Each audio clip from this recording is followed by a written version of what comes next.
I'm Andy. And I'm Rob. And we're from the Global Society. We're here today to talk about the different program types and the definitions for outbound programs which students can participate in when they're going overseas. We're actually here at the University of Newcastle today. We're on site having a meeting and we thought what a great place to shoot this little video so some of you folks who've never visited the university can have a bit of a look around as well. So let's get started. That's right. Whether you're new to the industry or you've been around for quite a while, it's always great to have a refresher or maybe some new information on the different types of programs and how we refer to different types of programs in the industry. So we're going to talk about semester-based programs, short-length programs, placements, internships, and much more.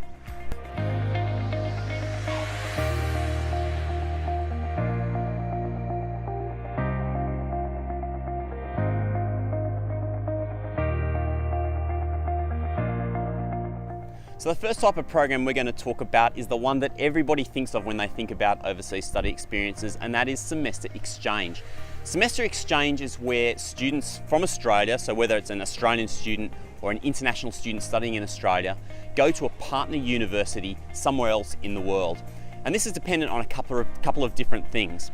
Firstly, the Australian institution needs to have a partnership agreement with an overseas institution. So we're here at Newcastle, for example. Let's pretend that the University of Newcastle has a partnership agreement with Concordia University in Canada. What that partnership allows to happen is for two students, or a couple of students, to study from Newcastle overseas at the partner institution. Now, what's really important about semester exchange programs where there's a partnership agreement in place is that they need to remain in balance. So however many students from Newcastle go and study over in Canada, the same number of students over a long enough period of time need to come and study here at Newcastle.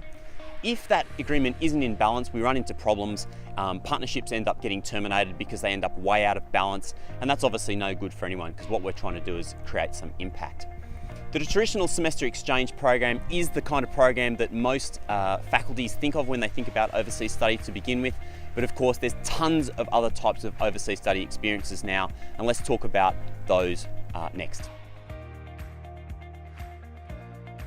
So semester exchange programs can be for a semester or they can be for 2 semesters, so they can actually run for up to a year. In some cases, students might spend 1 semester in one destination and 1 semester in another. The final thing to remember is that these are formal partnerships between 2 institutions, so they do require signed agreements. Often these days, signed agreements happen at an institutional level, though that's not always the case. You do have some faculties that sign faculty-to-faculty agreements as well.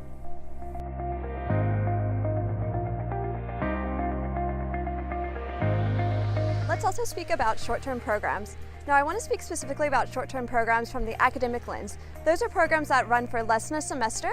These can run during the semester sometimes, but most often they run through your summer or winter holidays. Oftentimes they're around 8 to 4 to even 3 weeks in length for students who are studying on different types of programs. Now, short-term programs can get a little nuancey. There's lots of different ways that students can study overseas on short-term programs. The first one I want to highlight is your study tour. A study tour is a program that's led through a faculty on your campus, and it's usually organized by an academic on your campus. Oftentimes, this is organized in coordination with your mobility office, or at least ideally it's organized in coordination with your mobility office. And it's something that takes a group of students as a whole overseas, and they actually implement the same courses and activities throughout the entirety of the program together. And often their departure date is actually the exact same, and they return home as a team. There's a few more things to mention about study tour programs. The most important thing to keep in mind is study tours are actually academic courses from your university that are performed overseas. And sometimes they're performed in their entirety overseas, and sometimes they're performed in just partially or in pieces overseas. For example, you can have a unit at the University of Newcastle where the students may study a portion of their course here on campus and then go overseas to a host destination for a couple of weeks. And then they'll return and finish their courses here at the University of Newcastle, and they'll receive credit for their studies. Faculty-led program specifically refers to when the faculty member travels with the students and delivers academic materials whilst they're overseas to the students.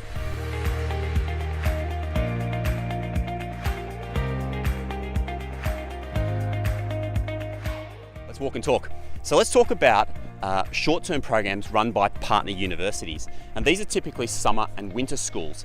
Now, traditionally these have run during the academic holiday periods, so during, for example, July for Australian institutions, or over our summer holidays from sort of December through February. And what these are formal courses organised overseas at partner institutions that run as part of a sort of larger scale summer or winter program. So some of the big ones in Europe, for example, Europe do a lot of these. There might be like 30 or 40 or 50 individual courses that are on offer during the July period. Copenhagen Business School is a great example. They run about like 60 or 80 courses in English over the July period. And each of those courses runs for about 3 or 4 weeks. So students can go and do a full academic course at a partner university and get credit for that back to their Australian degree. Now, what's great about this for the Australian universities is that not only do students have an academic experience at an overseas institution, but they also are able to be counted in the exchange balance with that partner university. So typically this is handled on like a 3-for-1 or 4-for-1 basis. So where you might have semester exchange students, they get exchanged on a 1-for-1 basis. With summer and winter courses, typically it could be 2, 3 or 4 outbound short course students count for 1 inbound semester long places. So universities tend to love these because it's part of the exchange agreement, as well as being academic courses which are easier to count for credit. So there's lots of other opportunities available to Australian students studying on short-term programs through third-party providers. Third-party providers are organizations that sit outside the university which coordinate overseas study programs. Sometimes students receive credit at your institution for these programs, and sometimes they don't. That's really up to your office. Now, we'll talk a lot more about third-party providers in another part of this series, so hold tight and we'll do that soon.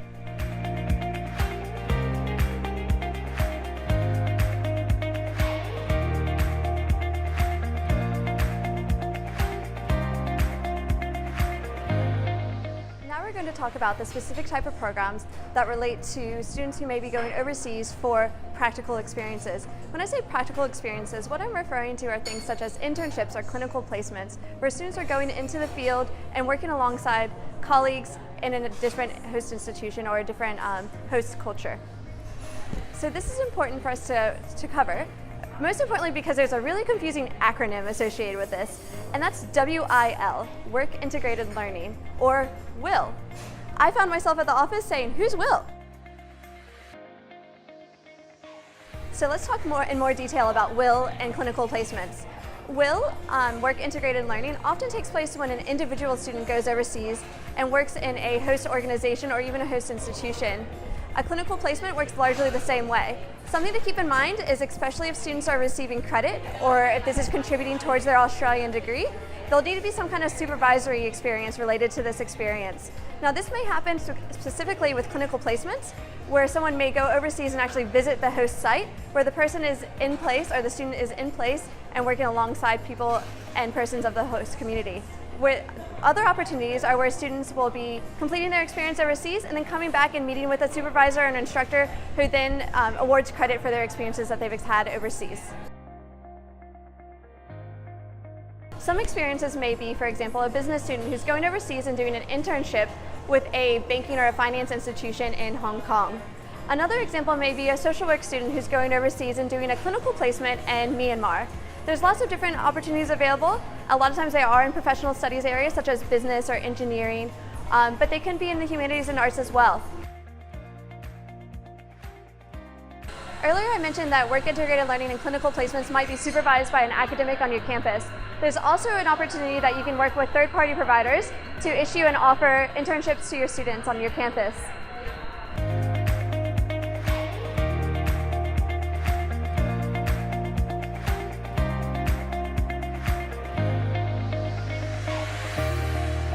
So earlier we talked a little bit about semester exchange and partnership agreements, and another type of agreement that encompasses outbound mobility are consortium agreements.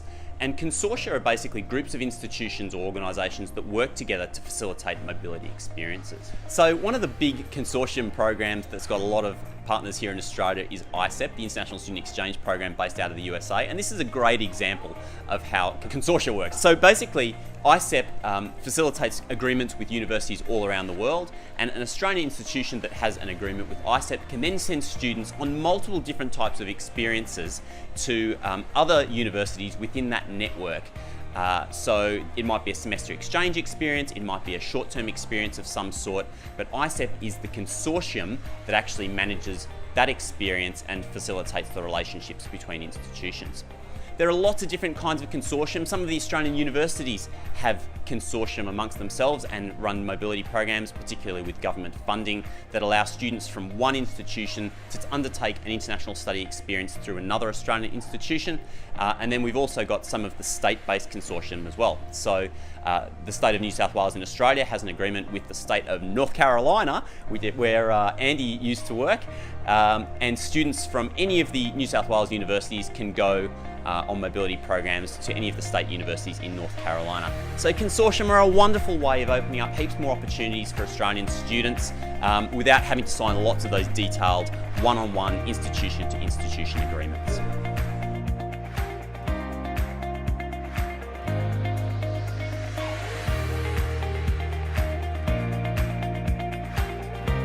Let's speak about study abroad. Study abroad is used to define somebody who is an Australian student who goes overseas and enrolls directly in an overseas institution. Now, this student is going outside an exchange agreement and largely on their own accord, or actually completely on their own accord. That's the direct enrollment.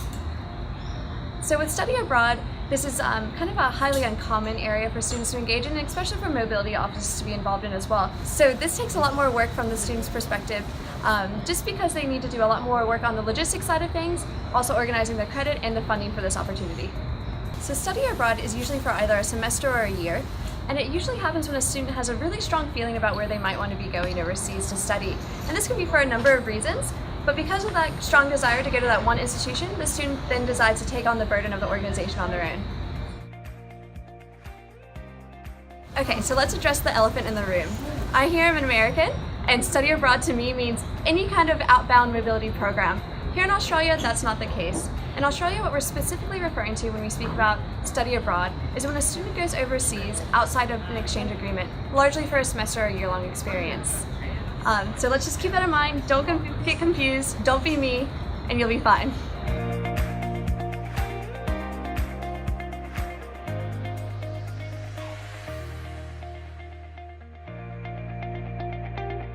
All right, let's talk a little bit about credit and funding for these different types of mobility programs. Let's start with credit. Credit is one of those tricky areas when it comes to outbound mobility. So firstly, things like semester exchanges or partner summer and winter programs, credit is much easier because it's under an existing academic partnership agreement, so much easier for Australian students or international students in Australia to get credit for those overseas experiences back to their degree. Some third-party provider programs, and we'll talk a lot more about third-party providers in a separate video, some of those programs are academic programs, and those are much easier as well to get credit back to Australian degrees because they're taught at universities overseas. Things like study tours are also nicely integrated into Australian degree programs. Because typically they're taught by an Australian academic or an academic from an Australian university taking a group of students off around the world, those fit nicely back into specific degree programs, making it easier for students to get credit. When it comes to things like work-integrated learning and clinical placements, these are heavily reliant on degree structures. Some degrees, such as engineering degrees, medical degrees, allied health degrees like physiotherapy, these often will have mandatory practical experiences required. And so in that case, your practical experience overseas, work-integrated learning or clinical placement can actually count back into the degree program, either as an academic unit itself or as something like a capstone experience to make sure the student actually completes their degree successfully. The last thing about credit is there are types of mobility experiences, things like volunteering and other kinds of experiences that are run through providers that are more like experiential options, and those can be harder for students to get credit depending on their degree program. All right, now let's talk a little bit about funding options. Now, outbound mobility, of course, anytime you go traveling, that comes with some expenses. And the great thing about mobility in Australia is that there are lots of funding opportunities for students. We're going to delve into this topic in a lot more detail in further videos, but what's critical to know for today is that pretty much any student undertaking an experience that can count back to their Australian degree in some way can get funding. And that funding comes through the OS Help loan scheme. Now, we're going to talk a lot more about OS Help in a separate video, so I'm just going to leave that one there today. It wouldn't be right to talk about funding opportunities without talking about some of the other scholarship programs that are available. Many Australian universities have got some very, very generous funding options for their students, scholarships and travel grants that they provide to their students directly. And you can find information about those for your particular institution and any other institution for that matter on the Global Society Foundation's Scholarship Library. And we're going to drop the URL down at the bottom of this video right here. On top of that, universities apply for funding to the Australian government for different funding programs. The two standout programs that are in place at the current time are the Endeavour Mobility program and of course the New Colombo plan, both of which we'll talk about in a lot more detail in future videos. So the key message, the key takeaway is that funding these days for Australian students should not be the barrier that it once was between OS Help, institutional scholarship programs and things like the New Colombo plan. There is really a great wealth of resources and tools and money to help Australian students study overseas, and that's what we're all about.